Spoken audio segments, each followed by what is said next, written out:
এই কোরআনুল কারীমকে আল্লাহ রাব্বুল আলামিন তাবিজ কাবিজের কিতাব বানানোর জন্য নাজিল করে নাই।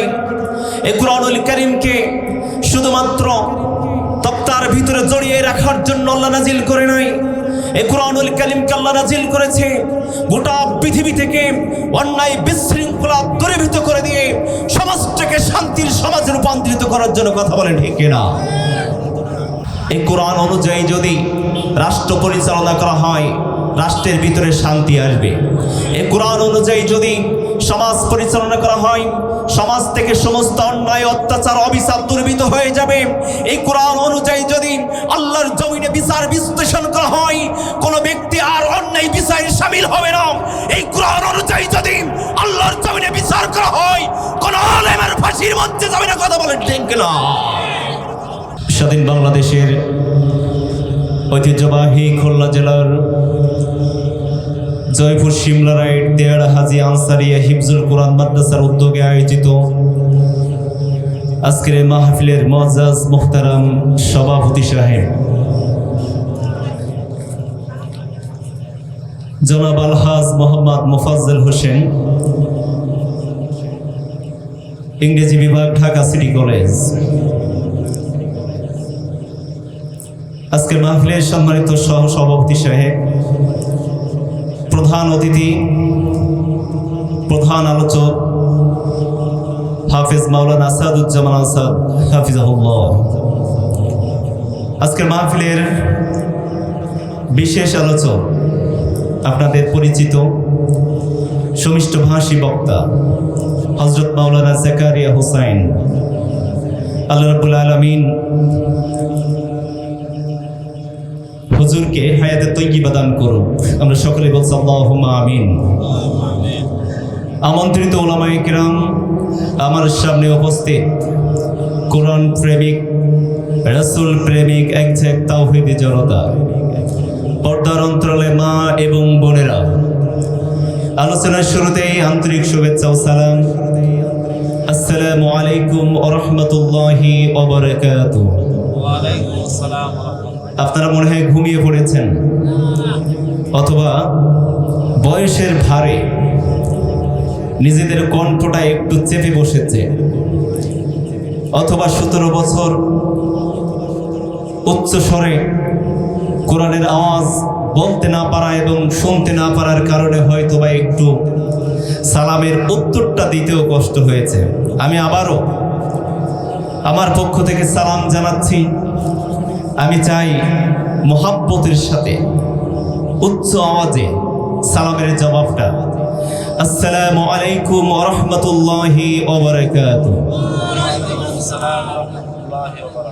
আমরা আল্লাহ রাব্বুল আলামিনের নিকট কালিমাতুশ শুকরিয়া জ্ঞাপন করছি যে রব্বে কারীম আপনাকে আমাকে আজকের এই বৈরী আবহাওয়ার মধ্যেও কোরআনের এই পরিবেশ তৈরি করে দিয়েছেন। মহান মালিকের নিকট আমরা কালিমাতুশ শুকরিয়া জ্ঞাপন করে বলছি আলহামদুলিল্লাহ। আমরা সবাই বলছি রব্বানা লাকাল হামদ হামদান কাসীরান তাইয়্যিবান মুবারাকান ফীহি। আমরা এই মাহফিলে আসতে পেরে খুশি নাকি বেজার? আসতে বলবেন না, আমরা খুশি নাকি বেজার? দীর্ঘ 17 বছর এ বাংলার জমিনে কোরআনের তাফসির মাহফিলগুলোতে বাধা দেওয়া হয়েছিল, কারণ এই তাফসির মাহফিলগুলোতে কোরআনের আলোচনা চলতো। আর কোরআনের আলোচনা শোনার পরে একদল মানুষের গায়ে চুলকানি উঠত, তারাই কোরআনুল কারীমের মাহফিলগুলো বাধা দিত। কথা বলেন ঠিক কিনা? আজকে 17 বছর পরেও যদি কোরআনের মাহফিলে, তাফসিরের মাহফিলে মানুষ না হয়, তাহলে বুঝতে হবে আমাদের ঈমানে দুর্বলতা আছে। কথা বলেন ঠিক কিনা? প্রিয় উপস্থিতি, আমার সময় খুবই সংক্ষিপ্ত দিয়েছে। যতটুকু সময় পাই কোরআনুল কারীম থেকে কিছু আলোচনা করার চেষ্টা করব বিমাশিয়াতিল্লাহি তাবারাকা ওয়া তাআলা। আমরা সকলে বলছি আল্লাহুম্মা আমিন। আল্লাহ রাব্বুল আলামিন আমাদের ব্যক্তি জীবন থেকে শুরু করে একদম রাষ্ট্রীয় জীবন পর্যন্ত পরিচালনা করার জন্য একটা গাইডলাইন দিয়েছেন। এই গাইডলাইনের নাম কোরআনুল কারীম। সবাই বলেন, এই গাইডলাইনের নাম কি? কোরআনুল কারীম।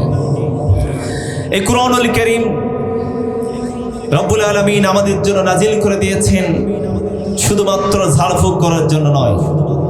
এই কোরআনুল কারীমকে আলামিন তাবিজ কাবিজের কিতাব বানানোর জন্য নাজিল করে নাই। এই কুরআনুল কারীমকে শুধুমাত্র তক্তার ভিতরে জড়িয়ে রাখার জন্য আল্লাহ নাজিল করে নাই। এই কুরআনুল কারীমকে আল্লাহ নাজিল করেছে গোটা পৃথিবী থেকে অন্যায় বিশৃঙ্খলা দূরীভূত করে দিয়ে সমাজটাকে শান্তির সমাজে রূপান্তরিত করার জন্য। কথা বলেন ঠিক কিনা? এই কোরআন অনুযায়ী যদি রাষ্ট্র পরিচালনা করা হয়, রাষ্ট্রের ভিতরে শান্তি আসবে। এই কোরআন অনুযায়ী যদি সমাজ পরিচালনা করা হয়, সমাজ থেকে সমস্ত অন্যায় অত্যাচার অবিচার দূরীভূত হয়ে যাবে।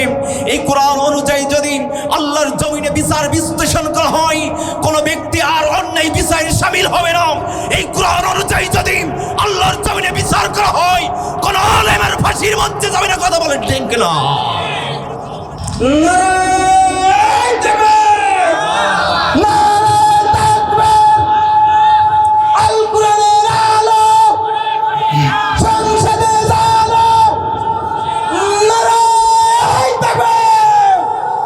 সম্মানিত উপস্থিতি, আল্লাহ রাব্বুল আলামিন এই কুরআনুল কারীমকে নাজিল করে দিয়েছেন। আল্লাহ রাব্বুল আলামিন বলেন, ওয়াকাযালিকা আনজালনাহু হুকমান আরাবিয়্যা, আমি এমন একটি কিতাব নাজিল করেছি আরবি ভাষায়। এই কুরআনুল কারীমকে আমি আল্লাহ তোমাদের জন্য একটি বিধানাবলী হিসেবে নাজিল করে দিয়ে দিলাম। এই কোরআনুল কারীমের ভিতরে আমি আল্লাহ তোমাদের জীবনের প্রত্যেকটা নিয়ম কানুন সন্নিবেশ করে দিয়ে দিলাম। We have revealed it as an Arabic judgment. এটা এমন একটি কিতাব, এই কিতাবের ভিতরেই আমি আল্লাহ রাব্বুল আলামিন বিধান নাজিল করে দিয়েছি। বলেন আল্লাহু আকবার। আমরা জানতে চাইলাম কেমন বিধান। আল্লাহ রাব্বুল আলামিন আবার কুরআনুল কারীমের ভিতরে জানায়া দিলেন, وَنَزَّلْنَا عَلَيْكَ الْكِتَابَ تِبْيَانًا لِكُلِّ شَيْءٍ وَهُدًى। রব্বুল আলামিন বলেন এটি এমন একটি কিতাব, এই কিতাবের ভিতরে আমি রব্বুল আলামিন প্রাণী জগতের সমস্ত শ্রেণী বিন্যাস, সৌর জগতের সমস্ত রহস্য, ছায়াপথ সম্পর্কে, মহাবিশ্বের মহাবিস্ময়কর সৃষ্টি সম্পর্কে, মানব জীবনের ব্যক্তি জীবন, পারিবারিক জীবন, অর্থনৈতিক জীবন, সামাজিক জীবন, রাজনৈতিক জীবন, রান্নাঘর থেকে শুরু করে সংসার পর্যন্ত যত প্রকার সমস্যা আছে, সমস্ত সমস্যার সমাধান কল্পে আমি আল্লাহ রাব্বুল আলামিন তোমাদের জন্য কুরআনুল কারীমকে নাজিল করে দিয়েছি। সুবহানাল্লাহ বলেন। We have revealed a book that contains everything. চিল্লায় করে আল্লাহু আকবার। এই কোরআনের ভিতরে সমস্ত তথ্য আছে। এই কুরআনুল কারীমের ভিতরে আল্লাহ রাব্বুল আলামিন পৃথিবীর প্রত্যেকটা জিনিস আলোচনা করে দিয়েছেন। কুরআনুল কারীমের ভিতরে আল্লাহ রাব্বুল আলামিন 1450 বছর পূর্বে যে আলোচনা করেছেন, আজকের বিজ্ঞান সে আলোচনা করে, মাঝে মাঝে ভুল তথ্য দিয়ে দেয়। পৃথিবী ঘোরে নাকি সূর্য ঘোরে? বিজ্ঞানীরা গবেষণা করল, প্রথমে বলল বিজ্ঞানীরা সূর্য ঘোরে, পৃথিবী ঘোরে না। আবার কিছুদিন যেতে না যেতে বিজ্ঞানীরা বলল পৃথিবী ঘোরে, সূর্য ঘোরে না। আবার কিছুদিন যেতে না যেতে তারা আবার বলল, স্বীকার করে নিল পৃথিবীও ঘোরে, সূর্য ঘোরে, মহাবিশ্বের মধ্যে যা কিছু আছে সব কিছু ঘোরে। কিন্তু কুরআনুল কারীম 1450 বছর আগেই জানিয়ে দিলেন। রব্বুল আলামিন বলেন, লাশ-শামসু ইয়ানবাগি লাহা আন তুদরিকাল কমারা ওয়ালাল লাইলু সাবিকুন নাহার ওয়া কুল্লুন ফি ফালাকি ইয়াসবাহুন। আল্লাহু আকবার। আল্লাহ রাব্বুল আলামিন বলেন, সূর্যের ক্ষমতা নাই, সূর্যের পক্ষে সম্ভব নয় চাঁদকে অতিক্রম করা। আবার রাতের পক্ষে সম্ভব নয় দিনকে ছাড়িয়ে যাওয়া। মহাবিশ্বের যা কিছু আছে সব কিছু একের পর এক দুনিয়ার বুকে ঘূর্ণায়মান। Everything space is in motion. বলেন আল্লাহু আকবার। পৃথিবীতে যা কিছু আছে সব কিছু ঘুরছে, আজকের বিজ্ঞান প্রমাণ করছে। অথচ এই কোরআন 1450 বছর আগেই আলোচনা করে দিয়েছে যে পৃথিবীর মধ্যে যা কিছু আছে সব কিছু ঘুরে। বলেন আল্লাহু আকবার। বলেন তো একবার, তাহলে এই কোরআন বেশি অথেন্টিক নাকি বিজ্ঞান বেশি অথেন্টিক? কোরআন বেশি অথেন্টিক। কোরআন হচ্ছে এমন একটি কিতাব যা কিছু আল্লাহ পাক নাজিল করে দিয়েছেন সব কিছু কোরআনের মধ্যে আছে। বলেন সুবহানাল্লাহ। আল্লাহ রাব্বুল আলামিন আবার বলেন, কোরআনুল কারীমকে আমি এমন একটি কিতাব হিসেবে নাজিল করে দিয়েছি, মা ফারাতনা ফিল কিতাবি মিন শাই। এই কোরআনুল কারীমের ভিতরে শুধুমাত্র সৌরজগৎ নিয়ে আলোচনা করি নাই। এই কোরআনুল কারীমের ভিতরে শুধুমাত্র গ্যালাক্সি নিয়ে আমি আলোচনা করি নাই। এই কোরআনুল কারীমের ভিতরে শুধুমাত্র নবমণ্ডল নিয়ে আলোচনা করি নাই। আল্লাহ রাব্বুল আলামিন বলেন, উড্ডীয়মান যত প্রকার পাখি আছে এবং জমিনের মধ্যে যত প্রকার পশু আছে, সমস্ত পশু সম্পর্কে, সমস্ত পাখি সম্পর্কেও আমি আল্লাহ রাব্বুল আলামিন সুন্দরভাবে কোরআনুল কারীমের ভিতরে আমি তাদের তথ্য আমি আল্লাহ রাব্বুল আলামিন আলোচনা করে দিয়েছি। বলেন সুবহানাল্লাহ। From the secret of solar system, galaxies, universe and every sector in our life, প্রত্যেকটা জিনিস আল্লাহ রাব্বুল আলামিন এই কোরআনুল কারীমের ভিতরে নাজিল করে দিয়েছেন। বলেন সুবহানাল্লাহ। প্রিয় হাজিরিন, এই কোরআনুল কারীমের ভিতরে আল্লাহ কসমোলজি সম্পর্কে আলোচনা করেছেন। এই কোরআনুল কারীমের ভিতরে আল্লাহ রাব্বুল আলামিন এমব্রিওলজি, ভ্রূণতত্ত্ব সম্পর্কে আলোচনা করেছেন। কিভাবে মায়ের পেটে একটা সন্তান ডেভেলপ হয়। আজকের বিজ্ঞান একের পর এক ভুল তথ্য দিয়ে দিয়ে সর্বশেষ যে সিদ্ধান্ত গ্রহণ করেছে, এই কোরআন 1450 বছর পূর্বে সেই সিদ্ধান্ত দিয়ে দিয়েছে। বিজ্ঞান বলেছে যে মায়ের পেটে একটা শিশু প্রথমে হাড় এবং গোশ একসাথে তৈরি হয়। প্রথমে বিজ্ঞানের কথা বললো, কিছুদিন যেতে না যেতে বিজ্ঞান আবার বললো যে না, মায়ের পেটে শিশু প্রথম হাড় তৈরি হয়, তারপর তার পাশে গোশত দিয়ে সেটা ভরে যায়। আর কোরআন 1450 বছর আগেই বলেছে যে আমি রব্বুল আলামিন প্রথমে মায়ের পেটে মানুষের হাড় তৈরি করি, হাড়ের পাশে আমি গোশত তৈরি করে দেই। বলেন সুবহানাল্লাহ। আজকের বিজ্ঞান গবেষণা করে করে যেটা পেয়েছে, কোরআন 1450 বছর পূর্বে সেটা আমাদের সিদ্ধান্ত জানিয়ে দিয়েছে। এজন্য এই কোরআন মানার দরকার আছে না নাই? আসতে বলবেন না, আছে না নাই? এই কোরআন দিয়ে রাষ্ট্র পরিচালনা করার দরকার আছে না নাই? এই কোরআন দিয়ে সমাজ পরিচালনা করার দরকার আছে না নাই? এই কোরআন দিয়ে যদি কোনো ব্যক্তি পরিবার চালায়, এই কোরআন দিয়ে যদি কোনো ব্যক্তি সমাজ চালায়, এই কোরআন দিয়ে যদি কোনো ব্যক্তি সংসার চালায়, সেই সমাজের মধ্যে, সেই সংসদের মধ্যে, সেই পরিবারের মধ্যে অন্যায় বিশৃঙ্খলা সব কিছু দূরীভূত হয়ে যাবে। কথা বলেন ঠিক কিনা? প্রিয় হাজিরিন, এই কোরআনুল কারীম যদি আমরা মানি, আজকে আমরা কোরআনুল কারীম স্টাডি না করার কারণে, অ্যানালাইসিস না করার কারণে পৃথিবীর যে সমস্ত মুশরিক দেশগুলো আছে, পৃথিবীর যে সমস্ত কাফের দেশগুলো আছে, তারা আমাদের উপরে প্রযুক্তি নির্ভর করে প্রযুক্তির মাধ্যমে মুসলমানদেরকে ধ্বংস করেছে। কারণ মুসলমানদের একটাই সমস্যা, মুসলমানরা কোরআনকে স্টাডি করে না, মুসলমানরা কোরআনকে অ্যানালাইসিস করে না, মুসলমানরা কোরআনকে পড়ে না। যার কারণে মুসলমানরা আবিষ্কার সম্পর্কে জানে না, যার কারণে মুসলমানরা পৃথিবীর বিভিন্ন সেক্টর সম্পর্কে অবগত হয় না। আজকে যদি কোরআন অনুযায়ী যদি তারা অ্যানালাইসিস করত, কোরআন থেকে যদি স্টাডি করত, পৃথিবীর সমস্ত শক্তিধরের উপরে শক্তিধর মুসলমানরা হয়ে যেত। কোরআন থেকে সমাধান নেই না, কোরআন স্টাডি না করার কারণে আজকে মুসলমানরা পিছিয়ে আছে। কথা বলেন ঠিক কিনা? হাজিরিন, এজন্য আল্লাহ রাব্বুল আলামিন আমাদের জন্য একটি ধর্ম ব্যবস্থা দিয়েছেন।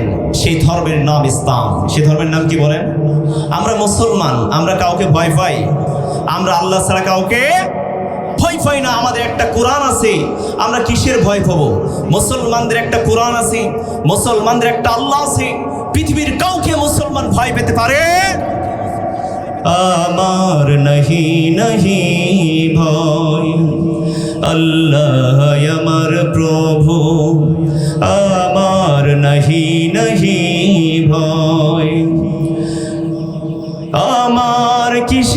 শঙ্কা, কুরআন আমার ডঙ্কা, ইসলাম আমার ধর্ম, মুসলিম আমার পরিচয়। বলেন আল্লাহু আকবার। আমাদের পরিচয় কি? আমরা মুসলিম। এই জন্য পৃথিবীর বুকে দেখবেন কিছু কুলাঙ্গার আছে মুসলিম পরিচয় দিয়ে তারা আল্লাহকে মানে না। যারা মুসলমান পরিচয় দিয়ে আল্লাহকে বাদ দিয়ে কমিউনিজম করে, যারা মুসলমান পরিচয় দিয়ে আল্লাহকে বাদ দিয়ে সেকুলারিজমের প্রতি মান আনে, যারা মুসলমান বাদ দিয়ে আল্লাহকে বাদ দিয়ে ন্যাশনালিজমের প্রতি মান আনে, যারা মুসলিম পরিচয় দিয়ে আল্লাহকে বাদ দিয়ে গণতন্ত্রের প্রতি মান আনে, তারা আর যাই হোক কোনো মুসলমান হতে পারে না। কথা বলেন ঠিক কিনা?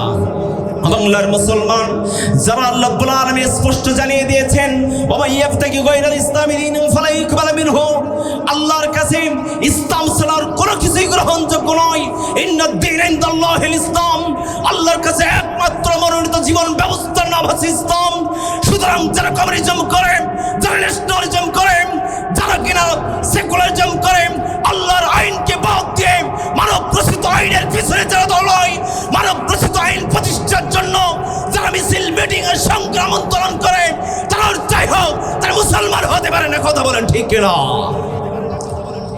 যারা সেকুলারিজম করে, যারা ন্যাশনালিজম করে, যারা কমিউনিজম করে, আল্লাহর আইনকে বাদ দিয়ে যারা Lenin, Karl Marx, Abraham Lincoln আর মহাত্মা গান্ধীর আইনকে প্রতিষ্ঠা করার জন্য আন্দোলন করে, তাদের কোনো ইবাদত আল্লাহর কাছে কবুল হবে না। কথা বলেন ঠিক কিনা? প্রিয় হাজিরিন, যারা কিনা ইসলামকে বাদ দিয়ে সেকুলারিজম করে, কমিউনিজম করে, ন্যাশনালিজম করে, আল্লাহ রাব্বুল আলামিনের কাছে তাদের এই সমস্ত ধর্মনীতি গ্রহণযোগ্য হবে না। কারণ আমাদের রব একজন, আমাদের নবীও একজন, আমাদের ধর্ম ইসলাম। কথা বলেন ঠিক কিনা? আল্লাহ ছাড়া আমাদের কোনো মাবুদ নাই, রাসূল ছাড়া আমাদের কোনো নেতা নাই, আল্লাহর উপরে আমাদের আর কোনো হাত নাই। আল্লাহই হলেন আমাদের সর্বশেষ চাওয়া এবং পাওয়ার মালিক। আমরা দুনিয়ার কোনো মানুষের কাছে চাই না। আমাদের সমস্ত সমস্যা একজনের কাছে বলবো, বলেন তো তিনি কে? আমাদের রব একজনই, আমাদের আদর্শ একজন। আমরা দুনিয়ার বুকের কোনো নেতাকে আদর্শ মানি না। আমাদের আদর্শ হবে আমাদের নবী মুহাম্মদুর রাসূলুল্লাহ সাল্লাল্লাহু আলাইহি ওয়াসাল্লাম। তিনি ছাড়া আমাদের আর কোনো আদর্শ নাই। কথা বলেন ঠিক কিনা? আল্লাহ রাসূল কেমন আদর্শ ছিলেন? তিনি আমাদের জন্য কেমন আদর্শ? খ্রিস্টান লেখকরা পর্যন্ত আল্লাহ রাসূলের বিরুদ্ধে একটা কলম উঠাতে পারে নাই। আল্লাহ রাসূলকে তারা পৃথিবীর মধ্যে শ্রেষ্ঠ মানুষ হিসেবে সাব্যস্ত করেছেন। অথচ কিছু কুলাঙ্গার আছে, অথচ কিছু মুসলমান নামধারী কুলাঙ্গার আছে, যারা কিনা আমার নবীর বিরুদ্ধে, যারা কিনা আমার রাসূলের বিরুদ্ধে ব্যঙ্গ করে, বিদ্রুপ করে, যারা আল্লাহ রাসূলের বিরুদ্ধে বিদ্রুপ করে, ব্যঙ্গ করে, আল্লাহ রাসূলকে নিয়ে কটূক্তি করে। খোদার কসম করে বলি, একটাও সুস্থভাবে সুস্থ সন্তান নয়। যারা রাসূলকে নিয়ে কটূক্তি করে সবগুলো পিতৃ পরিচয়হীন, অবৈধ যার সন্তান ছাড়ার কিছুই নয়। আল্লাহ রাসূল কেমন আদর্শ ছিলেন? তিনি পিতা হিসেবে আদর্শ ছিলেন, তিনি শ্বশুর হিসেবে আদর্শ ছিলেন। আল্লাহ রাসূল সাল্লাল্লাহু আলাইহি ওয়াসাল্লামের কন্যা হযরত ফাতেমা রাদিয়াল্লাহু তাআলা আনহা, হযরত ফাতেমা রাদিয়াল্লাহু তাআলা আনহা একবার তার স্বামীর সাথে ঝগড়া হলো, হযরত আলীর সাথে একটু ঝগড়া হয়ে গেল। বিশ্বনবী চলে আসলেন, দেখেন তিনি কেমন আদর্শ ছিলেন। আল্লাহ রাসূল এসে ফাতেমাকে বলল, আমার মেয়ে, আমার জামাই হযরত আলী কোথায়? ফাতেমা জবাব দিল, ইয়া রাসূলুল্লাহ, ইয়া হাবিবাল্লাহ, আপনার জামাই হযরত আলীর সাথে আমার একটু ঝগড়া হয়েছে। ইয়া রাসূলুল্লাহ, আপনার জামাই ঘর থেকে বের হয়ে গেছে। আল্লাহ রাসূল কোনো কথা বললেন না, তিনি সামনের দিকে চলে গেলেন। খুঁজতে খুঁজতে মুহূর্তে হযরত আলীকে মসজিদে নববীর মধ্যে পেয়ে গেলেন। আল্লাহ রাসূল বলেন, আলী আমার কাছে আসো। আল্লাহ রাসূল আলীকে নিয়ে ফাতেমার কাছে চলে গেল। দুজনকে দুপাশে শোয়াইয়া আল্লাহ রাসূল ওয়াজ করা শুরু করে দিলেন। এমন ওয়াজ করলেন দুজনের মধ্যে আবার নতুন করে ভালোবাসা তৈরি হয়ে গেল। আল্লাহ রাসূল বললেন, ও ফাতেমা শুনে রাখো, যে পরিবারের মধ্যে স্বামী স্ত্রীর মধ্যে ঝগড়া হয়ে আলাদা হয়ে যায়, ওই পরিবারের মধ্যে আল্লাহ রহমত বর্ষণ হওয়া বন্ধ হয়ে যায়। আল্লাহ রাসূল দেখেন কেমন আদর্শ ছিলেন একজন পিতা হিসেবে, কেমন আদর্শ ছিলেন একজন শ্বশুর হিসেবে। আজকে সমাজের মধ্যে এমন শ্বশুর আছে যারা মেয়ের সাথে জামাইয়ের যদি একটু ঝগড়া হয়ে যায় বলে, ওর ঘর আর করা লাগবে না, আমার সাথে চল। আছে না নাই? আর জোরে বলেন, আছে না নাই? কিন্তু আল্লাহ রাসূল কি করেছেন? তিনি মীমাংসা করে দিয়েছেন স্বামী স্ত্রীর মধ্যে। তিনি মীমাংসা করে দিয়ে তিনি প্রমাণ করেছেন তিনি পৃথিবীর শ্রেষ্ঠ একজন পিতা। তিনি প্রমাণ করেছেন তিনি পৃথিবীর শ্রেষ্ঠ একজন শ্বশুর। সুবহানাল্লাহ বলেন। আল্লাহ রাসূল কেমন আদর্শ ছিলেন? জিহাদের ময়দানে যাওয়ার আগে আল্লাহ রাসূল সাহাবাদেরকে বললেন, ও আমার সাহাবারা, জিহাদের ময়দানে যাচ্ছি আমরা, খবরদার জিহাদের ময়দানে যখন তোমাদের সামনে কোনো নারী পড়বে, কি পড়বে? নারী। তোমাদের সামনে যখন কোনো ছোট শিশু পড়বে, ও আমার সাহাবারা, তোমাদের সামনে যখন বৃদ্ধ মানুষগুলো পড়বে, খবরদার তোমাদের তরবারি দিয়ে তোমরা আঘাত করবা না। আল্লাহ রাসূল কি সুন্দর সিস্টেম শিখিয়ে দিলেন দেখেন। জিহাদের ময়দানে নারী, শিশু এবং বৃদ্ধদেরকে আল্লাহ রাসূল বিশ্বনবী আঘাত করতে নিষেধ করে দিয়েছেন। বলেন না সুবহানাল্লাহ। Don't hit the children, oh man, at the edge on battlefield of জিহাদ। জিহাদের ময়দানে ও আমার সাহাবারা, তোমরা কখনোই নারীদের উপরে, শিশুদের উপরে, বয়স্কদের উপরে তোমরা আঘাত করবে না। আল্লাহু আকবার বলেন। এটা কার আদর্শ ছিল? রাসূলের আদর্শ ছিলেন। আল্লাহ রাসূল ঘোষণা করলেন, এই সমাজের মধ্যে মদ চলবে না, এই সমাজের মধ্যে জুয়া চলবে না, এই সমাজের মধ্যে সন্ত্রাস চাঁদাবাজি চলবে না, এই সমাজের মধ্যে কোরআন দিয়ে একটা কনস্টিটিউশন তৈরি করে দেব, যে কনস্টিটিউশনের মধ্যে আল্লাহ রাব্বুল আলামিনের বিধানগুলো বানানো হবে, বিধানগুলো বসানো হবে। আল্লাহ রাব্বুল আলামিন বলেছেন চুরি করলে হাত কেটে দিতে। ও আল্লাহ রাসূল বিশ্বনবী বললেন, আমি এমন একটি কনস্টিটিউশন, এমন একটি সংবিধান বানাবো কোরআন থেকে, যে কোরআনের মধ্যে চুরি করলে হাত কেটে দেওয়া হবে, জেনা করলে তাকে শাস্তি দেওয়া হবে, অন্যায়ভাবে হত্যা করলে তাকে শাস্তি দেওয়া হবে। বলেন তো একবার, কোরআনের আইন যদি চুরি করলে যদি সত্যি হাত কেটে দেওয়া হতো, জেনা করলে যদি সত্যি তাকে পাথর মেরে নিক্ষেপ করে বিদায় করে দেওয়া হতো, এই বাংলার জমিনে আর একটাও চোর খুঁজে পাওয়া যেত কিনা? বলেন যেত না? বাংলার জমিনের একটাও চোর খুঁজে পাওয়া যেত না, একটাও জানাখোর খুঁজে পাওয়া যেত না, একটাও অন্যায়ভাবে হত্যাকারী মানুষ খুঁজে পাওয়া যেত না। কথা বলেন ঠিক কিনা? বাংলার তাওহীদি জনতা আজকে দেখেন, এই বাংলার জমিনে চুরি করলে তার বিচার হয় না, এ বাংলার জমিনে চাঁদাবাজি করলে তার বিচার হয় না, প্রকাশ্য দিবালোকে কুপিয়ে হত্যা করলে তার বিচার হয় না, এই বাংলার জমিনে বিশ্ববিদ্যালয়গুলোতে একসাথে ধর্ষণ করে, ধর্ষণে সেঞ্চুরি করে, মিষ্টি বিতরণ করে তার বিচার হয় না, বাংলার জমিনে ছোট্ট শিশু রামেশকে হত্যা করে, ধর্ষণ করে তার বিচার হয় না। কারণ এদেশের মধ্যে এখনো কোরআনের আইন বাস্তবায়ন হয় নাই। কথা বলেন ঠিক কিনা? ঠিক যেদিন এদেশের মধ্যে কোরআনের আইন বাস্তবায়ন হবে, যেদিন এদেশের মধ্যে আল্লাহর কোরআনের আইন বাস্তবায়নের মধ্য দিয়ে ঠিক সেদিন একজন শিশুকে ধর্ষণ করার দায়ে তাকে শাস্তি ভোগ করতে হবে। একজন চোর, মাঝারি চোর, ছোট চোর, বড় চোর, সব চোরকে আইনের আওতায় এনে তাদেরকে শাস্তি নিশ্চিত করা হবে। কথা বলেন ঠিক কিনা? প্রিয় হাজিরিন, কোরআনের আইন যদি বাস্তবায়ন হয়ে যায়, ইসলামের আইন যদি বাস্তবায়ন হয়ে যায়, চোরের আর চুরি করতে ভয় পাবে, ধর্ষক আর জেনা করতে ভয় পাবে, ধর্ষণ করতে ভয় পাবে, একজন মানুষ আরেকজন মানুষকে অন্যায়ভাবে হত্যা করতে ভয় পাবে। এটার জন্য একমাত্র প্রয়োজন হচ্ছে এই কোরআনের আইন বাস্তবায়ন হওয়া। এই কোরআনের আইন আইন বাস্তবায়ন হওয়া ছাড়া সমাজের মধ্যে বিন্দু পরিমাণ শান্তি প্রতিষ্ঠা হওয়া সম্ভব নয়। কথা বলেন ঠিক কিনা?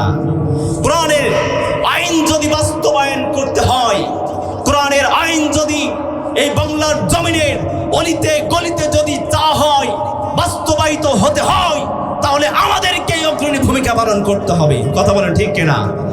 আমরা থাকি ইসলামের বিরুদ্ধে, আর প্রশ্ন করলে বলে যে কোথায় যাবেন? কয় জান্নাতে যাবে। হুজুর জান্নাতে যাব, বিড়ি খাই জান্নাতে যাব, চুরি করি আবার চিন্তা করে জান্নাতে যাব। মাদ্রাসার বিরুদ্ধে কথা বলি, কোথায় যাবেন? কয় জান্নাতে যাব। কোরআনের বিপক্ষে যাই, কোথায় যাবেন? জান্নাতে যাব। হকি স্টিক নিয়ে রাজপথে বেড়াই, কোথায় যাবেন? জান্নাতে যাব। জান্নাত কি মামা বাড়ির ডাল? এমনি এমনি কি জান্নাতে যাওয়া যায়? প্রিয় হাজিরিন, কথায় কথায় চলে আসে আল্লাহ রাসূলের সাহাবারা এই কোরআনের জন্য জীবন দিয়েছেন। আল্লাহ রাসূলের সাহাবারা এই কোরআনের জন্য আহত হয়েছেন, নির্যাতিত হয়েছেন, নিপীড়িত হয়েছেন। বাংলার জমিনেও আলেমরা বছরের পর বছর কারাগারের মধ্যে থেকে নির্যাতিত হয়ে, নিষ্পেষিত হয়ে কারাগারের মধ্যে মৃত্যুবরণ করেছে, কিন্তু কোরআন ওনাদের সাথে থেকেছে। কোরআনের বিপক্ষে একদিনও যায় নাই। কোরআনকে শুধুমাত্র বুকে ধরার কারণে, বুকে ধরার জন্য, সমাজের মধ্যে প্রতিষ্ঠিত করার জন্য ফাঁসির মঞ্চে গিয়েছে, কিন্তু বাতিলের কাছে বিন্দু পরিমাণ তারা মাথা নত করে নাই। মাথা নত করেছে? মাথা নত করে নাই। আজকে কোরআন শুধুমাত্র প্রচার করার জন্য, কোরআনকে শুধুমাত্র আল্লাহর জমিনে বাস্তবায়ন করার জন্যই আজকে হাজার হাজার আলেম কারাগারের মধ্যে একদিন দুই দিন নয়, শত শত দিন কাটিয়েছে, নির্যাতিত হয়েছে, শুধুমাত্র বাতিলের সাথে আপোষ না করার কারণে। কথা বলেন ঠিক কিনা? এই কোরআন আল্লাহর জমিনের মধ্যে বাস্তবায়িত হোক। আমরা কি চাই এটা? সবাই আমরা কি চাই এই কোরআন বাস্তবায়িত হোক? এটাকে আমরা চাই।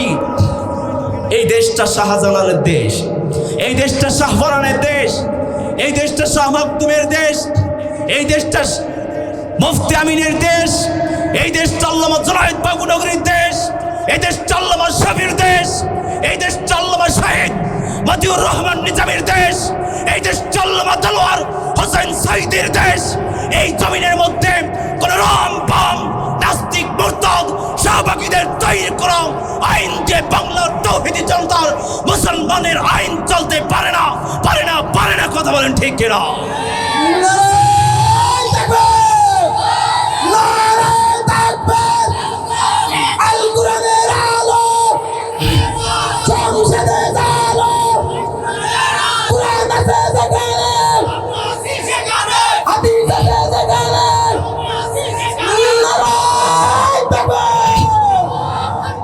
যদি আবারও 17 বছরের মতো করে দেশে আলেম ওলামাদের উপর নির্যাতিত আবার নির্যাতন শুরু করে দেয়, যদি নিপীড়ন চালানোর মতো পরিকল্পনা করা হয়, যদি আবার আলেম ওলামাদের উপরে, ইসলামী আন্দোলনের কর্মীদের উপরে যদি নির্যাতিত করার ইতিহাস রচনা করতে চাই, যদি আল্লাহ এই জমিনের উপরে আবার আলেমদের উপরে হামলা মামলা মিথ্যা অপবাদ দিয়ে জেলের মধ্যে ঢোকাতে চাই, 16 কোটি তাওহীদি বাংলার মুসলমানরা আমরা একটা ধাক্কা দেব।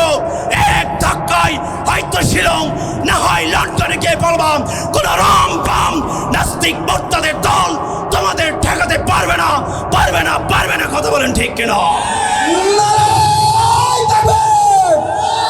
ইসলামের শত্রুরা হুঁশিয়ার, সাবধান। সুতরাং সাবধান। দীর্ঘ 17 বছর এদেশের মানুষের উপরে নির্যাতন চলেছে, নিপীড়ন চলেছে। ইসলামী আন্দোলনের কর্মীদের উপরে অগণিত নির্যাতন স্টিমরোলার চালানো হয়েছে, আমরা মেনে নিয়েছি। কিন্তু আবার যদি নতুন করে এদেশের উপরে আলেমদের উপরে হামলা করা হয়, মামলা করা হয়, একজনকে আমরা ধাক্কা দিয়েছি, দিল্লি গিয়ে পড়েছে, দ্বিতীয়বার চেষ্টা করলে এমন ধাক্কা দেব, এই ধাক্কা গিয়ে শিলং না হয় লন্ডনে গিয়ে পড়তে হবে। কথা বলেন ঠিক কিনা? বাংলার তাওহীদি জনতা, ইতিহাস, মুসলমানদের ইতিহাস ইসলামের ইতিহাস এত সহজ নয়। আল্লাহ রাসূলের সাহাবা হযরতে তালহা রাদিয়াল্লাহু তাআলা আনহু উহুদের ময়দানে বিশ্বনবীকে প্রোটেকশন দিয়েছেন। কাফের মুশরিকের দলেরা বিশ্বনবীকে ঘিরে ধরলেন। এমন অবস্থায় বিশ্বনবীকে উদ্দেশ্য করে তীর মারা শুরু করলেন। হযরত তালহা দূর থেকে দেখলেন বিশ্বনবীকে তীর মারছে। এমন অবস্থায় হযরত তালহা দৌড়ে চলে আসলেন, সামনের দিক থেকে তীর মারলেন। তালহা সামনের দিকে চলে গেলেন, পিছন দিক থেকে তীর মারলেন, তালহা পিছনে চলে গেলেন। বাম দিক থেকে তীর মারলেন, তালহা বামে চলে গেলেন। ডান দিক থেকে তীর মারলেন, তালহা ডানে চলে গেলেন। একটি দুইটি নয়, ৮০টার উপরে তীর হযরতে তালহার শরীরের মধ্যে বিদ্ধ হয়েছিল, শুধুমাত্র রাসূলকে বাঁচানোর জন্য।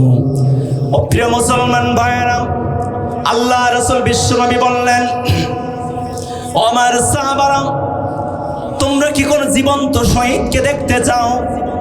আল্লাহ রাসূলের সাহাবারা বললেন, ইয়া রাসূলুল্লাহ, ইয়া হাবিবাল্লাহ, জীবন্ত শহীদ কিভাবে হয়? শহীদ হয় তো মরে যাওয়ার পরে। আল্লাহ রাসূল বিশ্বনবী বললেন, ও আমার সাহাবারা, জীবন্ত কোন শহীদকে যদি দেখতে চাও, আমার তালহার দিকে তাকায় দেখো। আমার তালহাকে আমি জীবন্ত শহীদ হিসেবে মর্যাদা দিয়ে দিলাম, জীবন্ত শহীদ হিসেবে মর্যাদা দিয়ে দিলাম। এটার একমাত্র কারণ হচ্ছে হযরত তালহা বিশ্বনবীকে প্রোটেকশন দিয়েছেন, ইসলামের জন্য রক্ত ঝরিয়েছেন। হযরত তালহা চেয়েছিল আমার জীবন চলে যায় যাক, কিন্তু আল্লাহর জমিনের উপরে যেন ইসলাম কায়েম হয়। হযরত তালহা চেয়েছিল আমার জীবনে রক্ত বের হোক, কিন্তু আমার রক্তের বিনিময়ে যেন আল্লাহর জমিনের উপরে কোরআনের রাজ কায়েম হয়। সম্মানিত উপস্থিতি, আজকে বাংলার জমিনে দেখেন কোরআনের রাজ কায়েম হওয়ার জন্য আলেমরা ফাঁসির মঞ্চে গিয়েছেন। প্রখ্যাত মুফাসসির কোরআন আল্লামা দেলাওয়ার হোসেন সাঈদী ১-২ নয় ১৩টি বছর কারাগারের মধ্যে থেকে দুনিয়ার বুক থেকে ফাঁসিস্তাদেরকে বিদায় করে দিয়েছে। শুধুমাত্র একটাই উদ্দেশ্য ছিল, কোরআনের রাজ কায়েম করা আল্লাহর জমিনের উপরে। কথা বলে ঠিক কিনা? আল্লাহর জমিনের উপরে কোরআনের রাজ কায়েম করতে হলে আবারও রক্তের প্রয়োজন হতে পারে। আল্লাহর জমিনের উপরে কোরআনের রাজ কায়েম করার জন্য আবারও শরীরে রক্ত বিলিয়ে দিতে হতে পারে। আল্লাহর জমিনের উপরে ইসলামকে কায়েম করার জন্য জীবন দিতে হতে পারে। ইসলামের জন্য সম্পদ দিতে হতে পারে। ইসলামের জন্য যদি সম্পদের দরকার হয়, জীবনের দরকার হয়, কারা কারা দিতে রাজি আছেন? দোয়া তুলে আল্লাহকে দেখা দেন। নারায়ে তাকবীর, নারায়ে তাকবীর। বিপ্লব, ইসলামী বিপ্লব, নারায়ে তাকবীর। সম্মানিত উপস্থিতি, আল্লাহ রাব্বুল আলামিন বলেন, ইন্নাল্লাযীনা ক্বালু রাব্বুনা আল্লাহু সুম্মা ইসতাকামু তাতানাজ্জালু আলাইহিমুল মালায়েকা। আল্লাহ রাব্বুল আলামিন বলেন, ইন্নাল্লাযীনা ক্বালু, যারা কিনা বলে রাব্বুনা আল্লাহ, আমার রব আল্লাহ, আমার রিজিকদাতা আল্লাহ, আমার হুকুমদাতা আল্লাহ, আমার নিষেধদাতা আল্লাহ। আল্লাহ রাব্বুল আলামিন বলেন, সুম্মা ইসতাকামু, এই যারা রিজিকদাতা, হুকুমদাতা, নিষেধদাতা বলেন, তাদের উপরে নির্যাতন আসবে, তাদের উপরে নিপীড়ন আসবে। নির্যাতন নিপীড়ন আসার পরেও যারা অটল থাকে, অবিচল থাকে, আল্লাহ রাব্বুল আলামিন বলেন, তাদের জন্য আমি জান্নাত থেকে ফেরেশতা নাজিল করে দিয়ে দেই। আর তাদেরকে বলি, আল্লাহ তাখাফু ওয়া লা তাহজানু, তোমাদের চিন্তার কোনো কারণ নাই, ভয়ের কোনো কারণ নাই।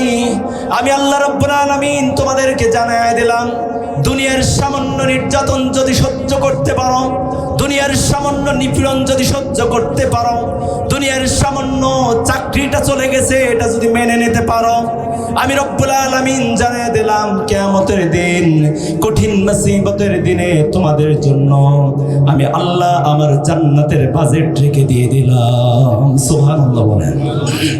জান্নাতে যাওয়ার জন্য সবচেয়ে সহজ উপায় হচ্ছে আল্লাহ রাব্বুল আলামিনের বিধানকে মেনে নেওয়া। আল্লাহ রাব্বুল আলামিনের প্রত্যেকটা বিধান মেনে নেওয়া, এটাই হচ্ছে আল্লাহ জান্নাতে যাওয়ার জন্য পথ। একজন ব্যক্তি 5 ওয়াক্ত নামাজ পড়ে সে জান্নাতে যেতে পারবে না, সে রোজা রেখে জান্নাতে যেতে পারবে না, সে হজ করে জান্নাতে যেতে পারবে না যদি আল্লাহর রহমত না থাকে। সমস্ত ইবাদত করে, হজ করে, নামাজ পড়ে, রোজা রেখে সব ইবাদত পূর্ণ করলো, কিন্তু আল্লাহ তার প্রতি খুশি না, সে কিয়ামতের দিন আল্লাহ জান্নাতে যেতে পারবে না। জান্নাতে যেতে হলে একটাই কারণ হওয়া লাগবে, সেটা আল্লাহর রহমত। আল্লাহর রহমত ছাড়া কেউ কোনোদিন জান্নাত ভাই, এলাকার ভাই, যত ভাই আছে, ওই ভাই কখন ঈদের সময় আসে আমার বাড়িতে সেই চিন্তা করে। কথা বলেন ঠিক কিনা? 1 নাম্বার কাজ হচ্ছে স্বামীর খেদমত করা। স্বামীর খেদমত যদি করতে না পারে, বিশ্বাস করেন ওই নারী জান্নাতের মধ্যে প্রবেশের অনুমতি নাই। স্বামীর খেদমত করতে হবে এমন ভাবে যেভাবে আসিয়া ফেরাউনের খেদমত করত, আসিয়ার মতো হতে হবে। স্বামীর খেদমত কোনোভাবেই বন্ধ করা যাবে না। 2 নম্বরে নামাজ আদায় করতে হবে। নামাজ আদায় ছাড়া একজন নারী, একজন মহিলা জান্নাতের মধ্যে প্রবেশের অনুমতি পাবে না। নামাজ আদায় করতে হবে 2 নম্বরে।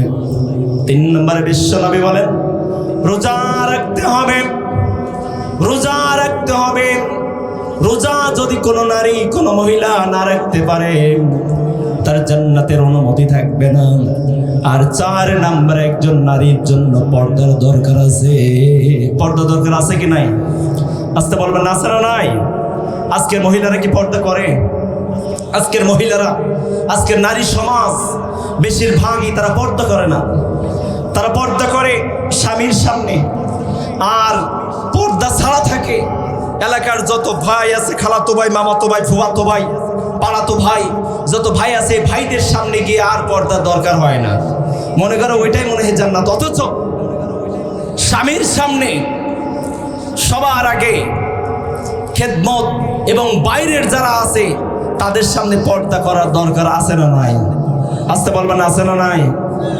এখন দুনিয়ার বুকে মানুষ ওয়াজ করে সারাদিন শুনে গেলেন, ওয়াজ শোনার পরে বাসায় গিয়ে স্ত্রীকে বললেন, এই তাড়াতাড়ি ওঠ ঘুম থেকে, নামাজ পড়তে হবে সবার আগে। কারণ আমি ব্যক্তি তো নিজেই সমস্যার মধ্যে আছি, অন্তত পক্ষে তোর জন্য যেন আল্লাহর কাছে আমার সমস্যায় পড়তে না হয়। আমার চিন্তায় আমি ব্যস্ত, আমার হিসাব আমি দিতে পারবো কিনা। আরেকজনের হিসাব যদি আপনাকে দিতে হয়, সহজ হবে নাকি কঠিন হবে? আসতে বলেন না, সহজ হবে নাকি কঠিন হবে? 4টা কাজ যদি এই নারী করতে পারে জান্নাতে চলে যাবে। আবার যদি কোনো নারী খারাপ পথে চলে, ইসলামের বাইরে চলে যায়, 4 ধরনের মানুষকে জাহান্নামের মধ্যে নিয়ে যাবে। বিয়ের আগে যদি কোনো নারী বেপর্দার মধ্যে চলে যায়, খারাপ কাজের মধ্যে চলে যায়, 1 নম্বরে জাহান্নামে নেবে তার বাবাকে, 2 নম্বরে জাহান্নামে নেবে তার পরিবারের বড় ভাইকে। বিয়ের আগে 2 জন এবং বিয়ের পরে 2 জন। বিয়ের আগে জাহান্নামের মধ্যে নেবে তার বাবা এবং বড় ভাইকে। দেখেন তো একবার এখানে আমার বাবা আছে কি নাই? আছি। আপনার সন্তান, আপনার মেয়ে উল্টা পথে চলে, বেপরদায় চলে, উচ্ছৃঙ্খল ভাবে চলে, আর আপনি বড় টুপি মাথায় দিয়ে জুব্বা পরে একেবারে জুমা মসজিদে হুজুরের পিছনে গিয়ে বসেন। এমন লোক আছে না নাই? কথা বলেন না, এখন আছে না নাই? তা আপনার মেয়ে সারা দুনিয়া চুল উঁচু করে বেড়ায়, আর আপনি মসজিদের সামনে গিয়ে হুজুর হুজুর করেন। এই হুজুরগিরি করার দরকার আছে? এক নম্বরে বাবাকে জাহান্নামের মধ্যে নিয়ে যাবে,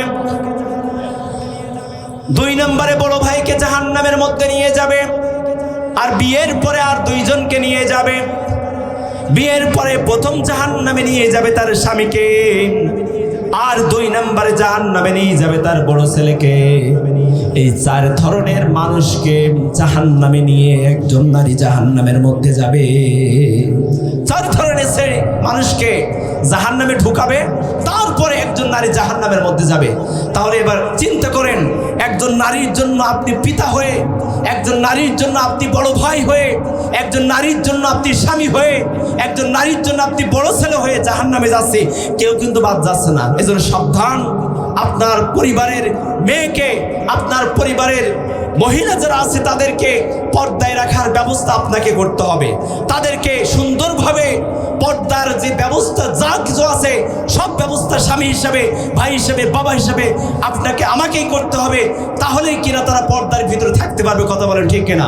প্রিয় হাজির, আল্লাহ রাব্বুল আলামিন আমাদের তৌফিক দান করুক, আমরা যেন ইসলামের পক্ষে থাকতে পারি, কোনো ফ্যাসিস্ট, কোনো জালেমের পক্ষে যেন আমাদের অবস্থান না হয়।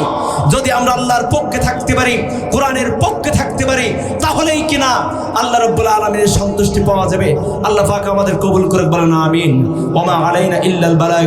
আসসালামু আলাইকুম ওয়া রাহমাতুল্লাহি ওয়া বারাকাতুহু।